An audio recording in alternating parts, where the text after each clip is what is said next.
தீனா சொல்லுங்க. எதுவா இருந்தாலும் நம்ம அசிஸ்டன்ட்டுக்கு கல்கண்டு பொங்கலோ? சாரி நானே சொல்லிடுறேன். கவுனி அரிசி பொங்கல், அப்புறம் வந்து கல்கண்டு வடை.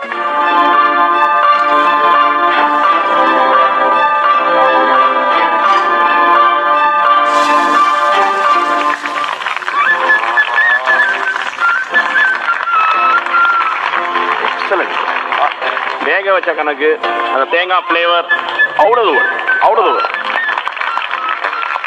என்னோட ஃபைனல் இயர் எக்ஸாம்ல நான் பண்ணது கவனரிசி புட்டு. கலர் பக்கா கலர்ல எடுத்துருக்கீங்க, நல்லா வெந்திருக்கு.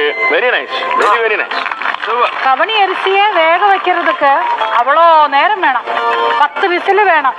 அதில் இவ்வளோ சூப்பரான ஒரு டிஷ் பண்ணியிருக்கு.